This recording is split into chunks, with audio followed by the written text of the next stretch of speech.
So you've just passed your first cybersecurity certification and you're looking to know what to do next. Hi, my name is Sandra and I make videos on all things cybersecurity and tech careers. And as someone who is currently working as a cybersecurity analyst, after I passed my Security Plus, I felt like there were a world of opportunities for me, especially when it came to job prospects, the kinds of jobs that I was applying for, and also just a little bit of a confidence boost, especially because at the time I only had about a year of experience. So I'm assuming if you're watching this video, you likely are in a similar position where you're maybe graduating college or from a boot camp, or maybe you're in your early career and you have just passed your first cybersecurity certification and you're kind of looking for what your next steps are. The first thing to consider, especially if you currently are in the job search, is to put your certification on your resume as soon as possible. I really do think having an entry-level or beginner cybersecurity certification is really helpful and really does get your foot in the door for that first or second job in cybersecurity, and it kind of just sets you apart from other candidates who may have just graduated with your degree or from a boot camp. The companies that you apply to are probably going to look for the candidates with a certification like the Security Plus or a GSEC when you're just comparing apples to apples. So you probably spent the last few months purely studying for that certification, and now your focus is heavily going to be on applying to jobs, especially if you're currently not in a cybersecurity role. And I would also take advantage of this opportunity to refresh your resume with any of the skills that you've learned while studying, any labs that you've done, any personal projects that you've done. Of course, the certification itself, this is probably going to be your number one priority, your number one goal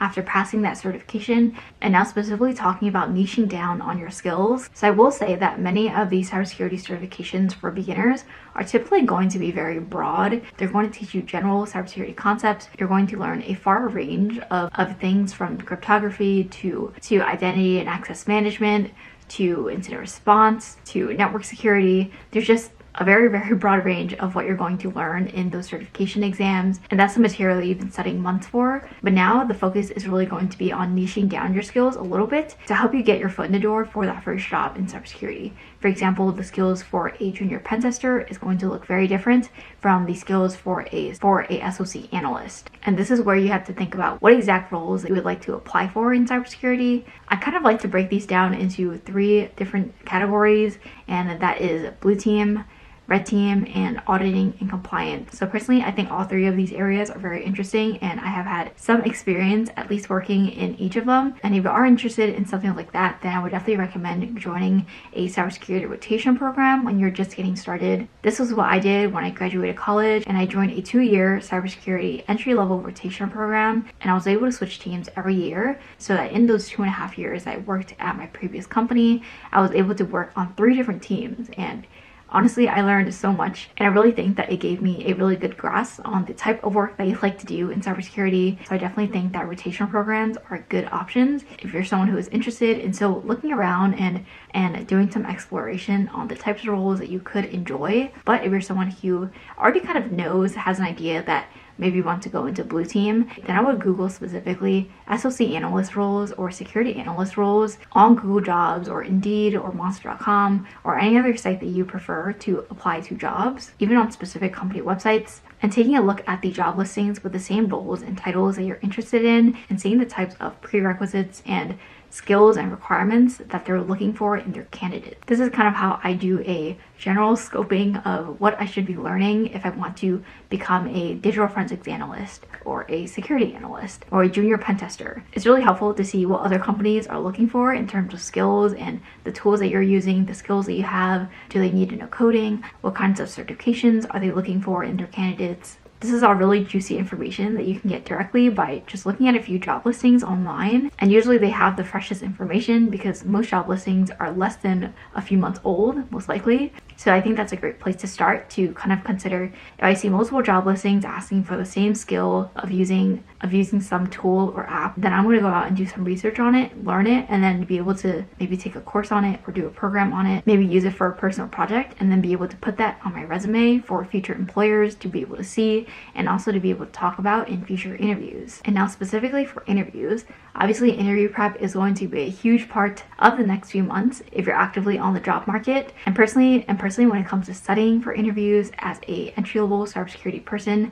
I think that certifications already give you a huge boost, because personally when I was studying for cybersecurity interviews, I was specifically going back and looking at my notes for when I studied for my CompTIA Security Plus certification. That certification gave me the general foundational knowledge for cybersecurity for if someone asked me questions about hardening servers or certain network protocols or the OSI model, different things like that. These are typically going to be the general cybersecurity questions that you may get during an interview.